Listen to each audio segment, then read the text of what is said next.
Robert Gallery is a college football Hall of Famer. We talk about the Hawkeye great and an incredible class of college football as he is welcomed in to the Hall of Fame. And a little story time. One of the final games Robert Gallery played in a Hawkeye uniform. What's the path for this Iowa basketball team to make it back to the NCAA tournament? Hey, I was throwing dirt on him not too long ago. The path, it's realistic and maybe even closer than you can realize. Mike Woodson, the Indiana coach, he's still crying. We'll talk about him and his disappointment after his team now has lost a couple of games in a row, including over the weekend in Northwestern. But he's complaining about Fran McCaffery and the Hawkeyes and a little shade being thrown by some of the Iowa coaches. We'll get into that today on the Locked On Hawkeyes podcast.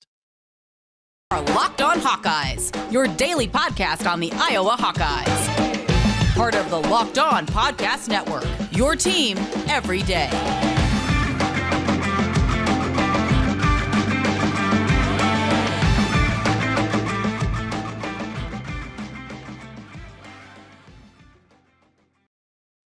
Welcome in. I'm Trent Condon, and this is the Locked On Hawkeyes podcast. Thanks for making Locked On Hawkeyes your first listen each and every day. We're available wherever you get podcasts for free, and you can also find us on YouTube. While you're there, hit that subscribe button. Give us a 5-star rating on the podcast side of things. It helps us get in front of more Hawkeye fans. As we talk here after the national championship game in college football tonight, an absolute dominating performance out of Georgia against TCU, and the gap between Georgia and everybody else, boy, it looks very, very significant. But we're not playing for that, right? We're playing for a division title. We're playing for a Big Ten championship.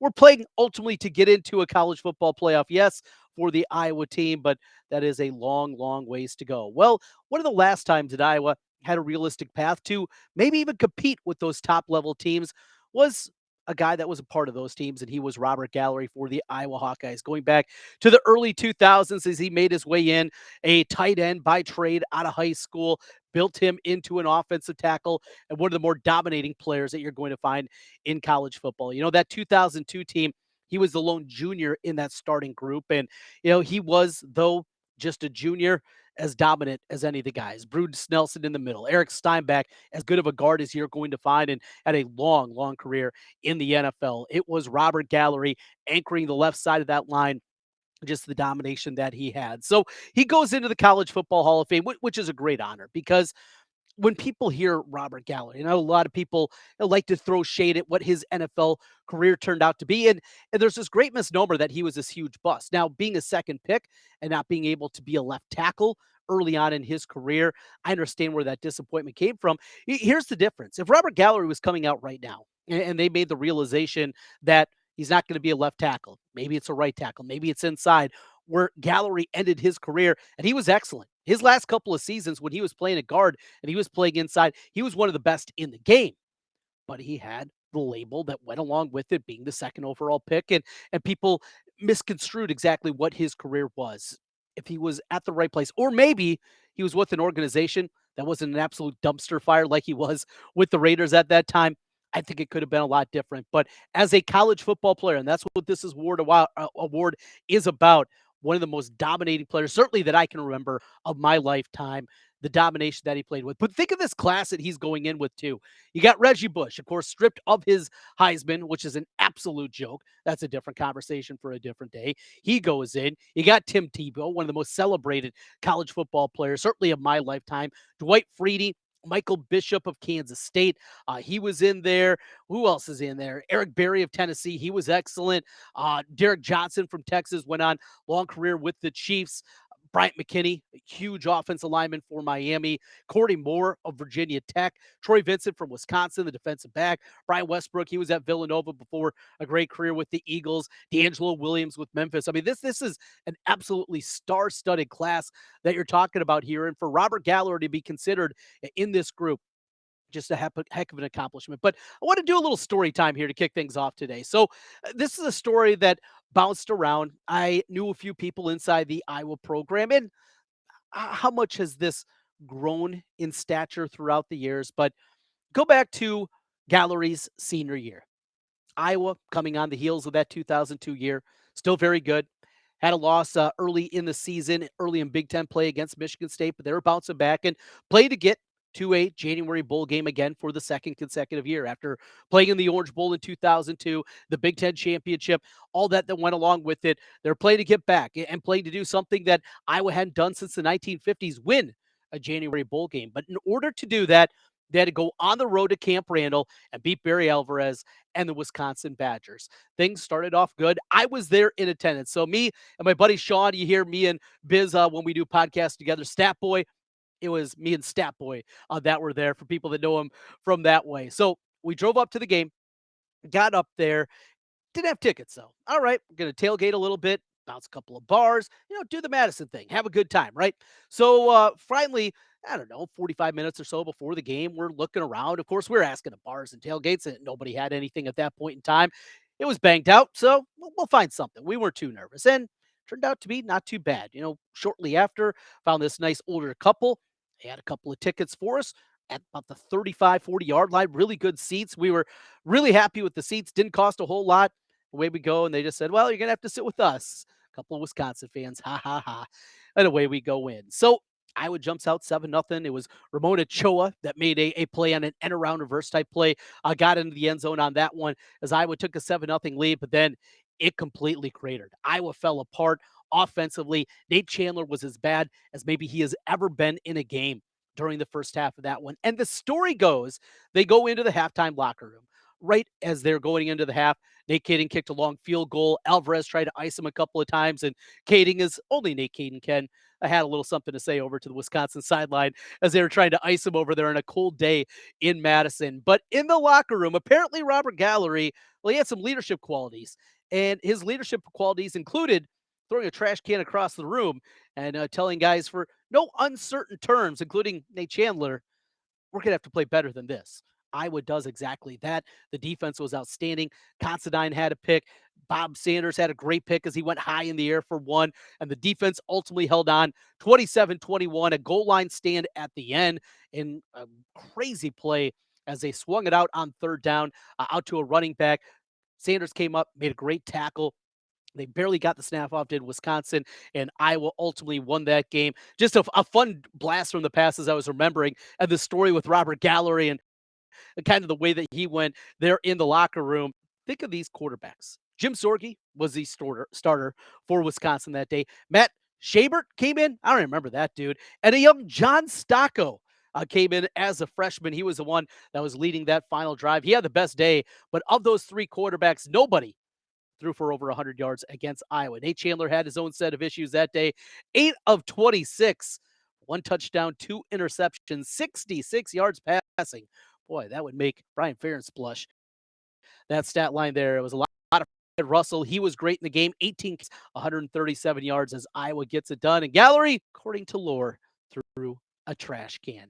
We got basketball to talk about. This Iowa basketball team, after the two consecutive victories, feeling good. Stretch in front of them now with 3 consecutive home games and a chance to maybe not completely eliminate everything that's gone wrong, but certainly get on the right side of the bubble. Speaking of that bubble, how big is it? How concerning is it? The loss to Eastern Illinois, the 0-3 start in the Big Ten, digging that hole. How far of a hole do they have to dig out of? We'll get into that next year on Locked On Hawkeyes.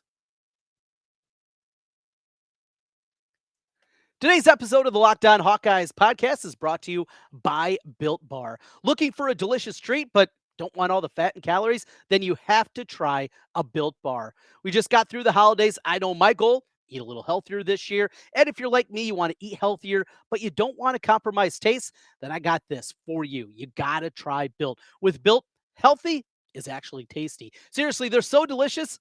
You don't even think they're good for you. Perfect for your New Year's resolution. What makes Built Bar so good? Well, for starters, they're all covered in 100% real chocolate. That's right, real chocolate and great flavors. Churro, peanut butter brownie, coconut almond. I'm not sure how Built does it, but these bars taste like a candy bar while maintaining amazing macros. What's even better, they're healthy. Only 130 calories, 4 grams of sugar, and a whopping 17 grams of protein. And now you don't have to wait for your box in the mail. For years, we've been talking about ordering your Built bars at Built.com. You could still do that, but now you can get them at your local Walmart or Sam's Club. That's right. Head to your nearest Walmart today, walk to the pharmacy section, and grab yourself a box of Built bars. You can pack up a 4-bar box of cookies and cream double chocolate, or coconut puffs. So if you're close to a Sam's Club, run in, grab a 13-bar box with our hit flavors, brownie batter, and churro. All there, Sam's Club, Walmart, they got you hooked out. And of course, online, built.com. Trent Condon back with you on the Locked On Hawkeyes podcast. Again, thanks for making Locked On Hawkeyes your first listen each and every day. Hit that subscribe button if you're seeing us here on YouTube. Let you know when we are live each and every time when we're coming to you as we get ready for a big week of Iowa basketball. After the 2-0 week a week ago, the conversation certainly changes with this team. The expectations about what they can be and to get back on the right side of the bubble. Again, still work to do. This team is the hay's not in the barn quite yet, as Hayden Fry used to say. There's still a lot of work that needs to be done, including I don't know if you got to be perfect over this 3-game stretch at home, but you got to be at minimum 2-1. I think that's a minimum standard for this team. But I found this interesting. So there's this website. It's called bracketmatrix.com. Been a long time place that I have stopped by as a college basketball junkie. And what it does is it takes all the bracketologists. Hey, you remember back in the day, right? There'd be Jerry Palm, you'd see Lenardi, there'd be a couple others out there, and that was about it. Now they have over 50 bracketologists, some of them self-proclaimed, that have their brackets up there, and every time they update, it updates the big board. So instead of just one guy's opinion, you're getting nearly 60 people's opinion on what a bracket would look like. So Iowa right now is not in this bracket. Again, it just averages all the teams in college basketball, if anybody. Some random Joe that put his bracket in and got approved by Bracket Matrix, they have them in there. So I was surprised by this, though. Again, I was not in the bracket, but how far out are they?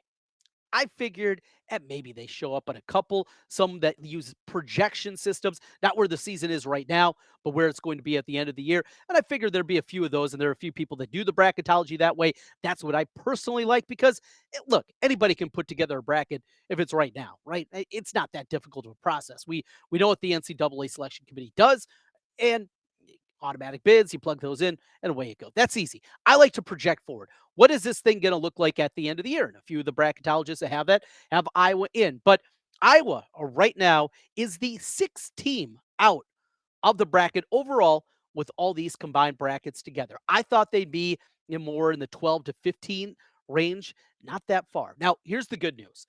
You look around college basketball right now. The Big Ten, what we've seen, there's a lot of teams beating each other up. How is this going to play out? We know Nebraska is not going to be very good. We know Minnesota is going to be terrible. Short of that, yeah, there's teams that are still trying to find their way. There's some surprising starts, including that Northwestern team. Michigan had a rough start to the non-conference season. They jumped out to a 3-0 run at the beginning conference play before falling over the weekend to Michigan State. We don't have a real solid idea of what this Big Ten is going to look like. But when you look at that, the Big Ten, they're going to get their standard 7, 8, 9 teams are going to get in. It's going to be who plays the best, who gets those wins, who's going on the road and picking up a couple of victories. That's going to be a huge component of this. The Big 12, it's a monster this year. I mean, the gap between the Big 12 and everybody else this year in college basketball, it's significant. I know we hate it, right? Cyclone fans beating their chest about the Big 12. Okay, whatever. Fine. But the Big 12 this year, got to give credit where credit's due. It's really good. But overall, the ACC is down. The mid majors that normally get 2, 3, 4 bids, places like the Mountain West, the Atlantic 10, A10 this year might be a 1 bid league. The American Athletic Conference, not very good compared to what we've seen from the past. Might be a 2, maybe 3 bid league. And that's happening a lot with that kind of next tier of conferences that are out there. So when you kind of put it in its totality, well, doesn't matter how bad college basketball is top to bottom. You still got to get 68 teams in there. And the gap where Iowa is right now, not nearly as significant. So as you look at the breakdown here from Bracket Matrix, the first team out is Oklahoma. They appear in 29 of the brackets out there. Northwestern's in 28. Again, these are teams that are just out. Utah, Penn State, Nevada, and there is the Iowa Hawkeyes. They're in 14 of these, I believe, 56 brackets that are listed. Again, still work to be done. Still needs to be improvement to get there and to build up the resume. But certainly good news there. I thought the gap was going to be a lot more significant than what I've seen there. And did I overreact a little bit to Eastern Illinois? Yeah, I probably did. Did I overreact to the 0-3 start? Yeah, I probably did. Hey, that's what's going to happen. When I'm talking to you each and every day, there's going to be days where we overreact. There's going to be days where things become a little bit clear and we get a little more excited about things and bring that positive spin that, at least from time to time, I try to bring to you. Well, there is no positive spin right now in Bloomington, Indiana. Mike Woodson is going to bat once again. He has talked to the commissioner. That's right. He's calling Dad. I'm going to tell on you. Fran McCaffery was being mean. Mike Woodson, what a awful, awful look this is for the Indiana head coach. After Fran McCaffery has coached circles around him now multiple times with teams certainly more talented than what we've seen out of the Iowa Hawkeyes. And yet, Fran McCaffery continues to find a way to beat these Indiana teams, including being down 21 on Thursday night. And he's all up in arms about Fran McCaffery coming to the other side of the court and talking to the officials. Now, we know the technical foul that never turned out to be a technical foul. There's many people that believe that it should have been on Fran McCaffery. There are others that believe should have been on the assistant coach that was talking crap to the Iowa players. Regardless, the T was not handed out, though the signal was given by one of the officials and that terrible crew on Thursday night.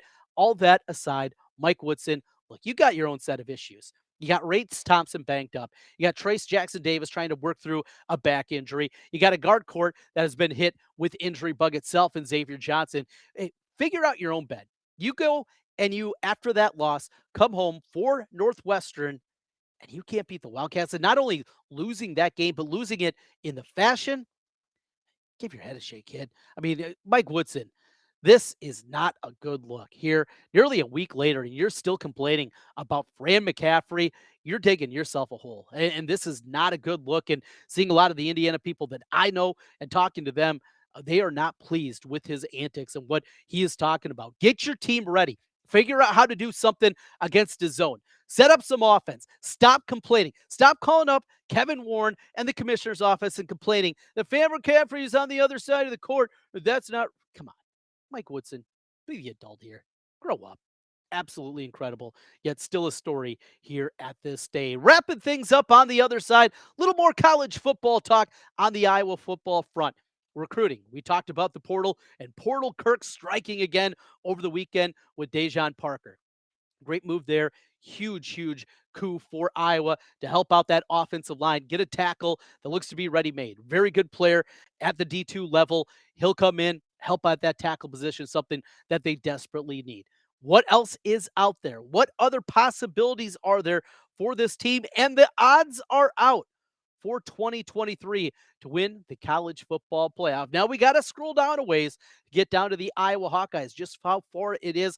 This is better than looking at those preseason top 25s that are all coming out here this evening and into tomorrow morning as you're reading and you're flipping on. And yes, everybody will have it from the Athletic to the ESPNs to everywhere out there that covers college football, because the reason, I'll click on it, you'll click on it, we'll all click on it, we'll all read it. But what says more? The people that actually have money at stake. That's right, the casinos, Vegas. That's what we're looking at here. We got the numbers for you when we come back on Locked On Hawkeyes.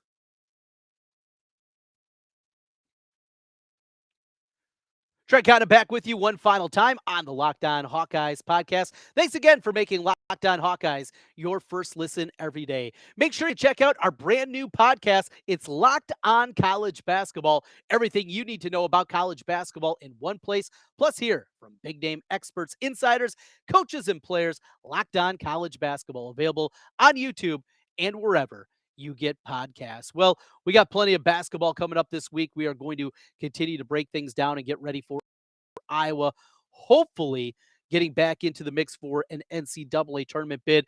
It's Michigan and Maryland this week, two talented teams that have been inconsistent this year. Boy, where have we heard that before? But we're going to finish up with a little football talk here, including odds that are out there to win next year's national championship. Now, no surprise, Georgia is the favorite. You look, yes, they'll need a new quarterback. They'll be fine. Brock Bowers comes back. That young defense, remember, that defense from a year ago loses 5 first rounders, 15 guys overall on that team that won a national championship are drafted. And what do? They reload this year and run off with a 15-0 record and a 65-7 win in the national championship game. Georgia's your betting favorite, as they should be. And oh, by the way, their non-conference slate, Georgia Tech, UAB, and a couple of tomato cans. Come on, they don't play LSU, they don't play Texas A&M, they don't play Alabama next year in the crossovers. Hey, the SEC get with the times, by the way, and actually play 9 conference games. What an absolute joke! I mean, can you imagine the NFL? Hey, you know what? The AFC South, they're only going to play 14 games this year. Sorry, it's just absolutely stupid. Everybody needs to be running the same race, but that's again the conversation probably we'll get to here this summer. So as you're scrolling through and you're looking at these things, and I don't think you're going to see Iowa in many top 25s. The ones that I've seen here this evening, early into the morning, have not been the case yet that we've seen Iowa listed in any of them that I've seen. But what makes the most sense, what you really look at, is what Vegas thinks, right? The people that are allowing you to put your money on the line and saying who are going to be the teams that are going to be competing for the national championship. This is not me saying I was going to compete for a national championship because that's ridiculous. I mean, look at that Georgia team. The gap between Georgia, well, and everybody else in college football, but certainly Iowa is still significant. No matter how good that defense is, no matter how good our special teams are, to see a lot more out of the offense to be competing at that level. But you got Georgia, they're 3-1.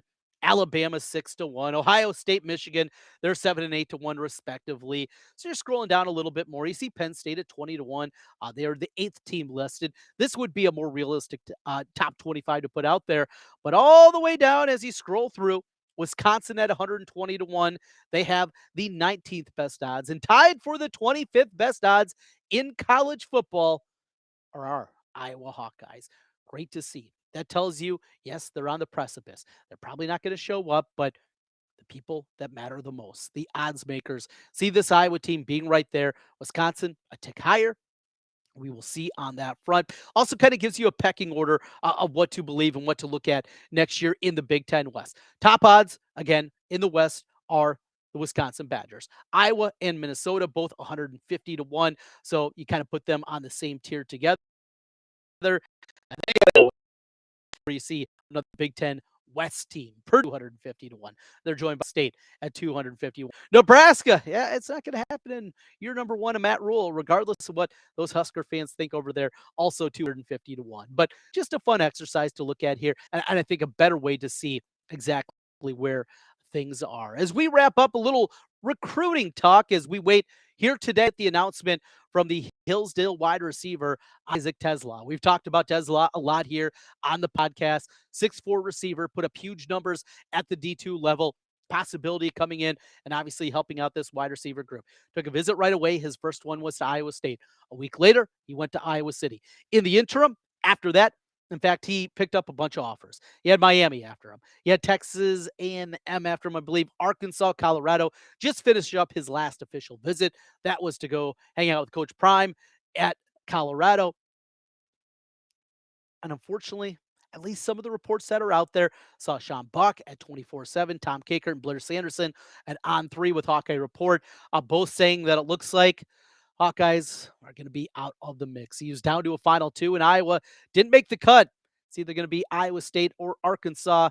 Let's hope if this guy turns out to be the real deal that it's Arkansas, because the only time we're going to have to worry about seeing the Razorbacks would be in a bowl game. And if that's the case, so be it. Let's hope he's not over names for the next couple of years, and for his sake too. I mean, right? Let's be honest. Let's hope for him. Young man took a visit to Iowa City. I don't understand how you can visit Iowa City, visit Ames, look at the football programs, and come away with that. But again, he's a wide receiver, and here's the sticking point, right? We've seen this passing game and what is devolved into the last 2 seasons, right? Just the huge step back that they have made, going from bad to worse over the last 2 years. They're talking about change. They're saying all the right things. You're hopeful. Your expectations are, maybe things are going to be right. We will see on that front. Hard to sell a wide receiver. Kelton Copeland has said as much. It's difficult to recruit wide receivers in the way that Iowa is currently built. They've recruited them before. It's been a while. It's been a big step back of what they have done. Maybe a step forward offensively, maybe a new offensive coordinator. That would be the thing that could get a few more wide receivers in here. Do have Seth Anderson out of the transfer portal. That's exciting. Got a couple more guys coming in here in the freshman class. Hopefully you can find that right mix. Of course, we get to see Nico Ragaini come back for another season. Deontay Vines, he is also coming back. So there's hope. Still need more. And that means continuing to hit that portal. Portal Kirk, he has surprised us from Cade McNamara right away. Eric Gall, talented tight end from Michigan. Seth Anderson coming in, going out and getting Parker, a guy that was committed to Virginia and helping out that offensive line. They're still going to be digging, but at least from the reports that were out there on Monday night, it looks like the Tesla will not be an Iowa Hawkeye. Finally, Abdul Hodge. Speaking of those early 2000 teams, one of my favorite guys to watch out there. I made the mistake, and I still could have been right if injuries didn't happen to Abdul Hodge. I thought Abdul Hodge was going to have a longer career than Chad Greenway, just because I thought Abdul Hodge, he was plug and play for a decade at that middle linebacker spot. Just so good. Knows for the football.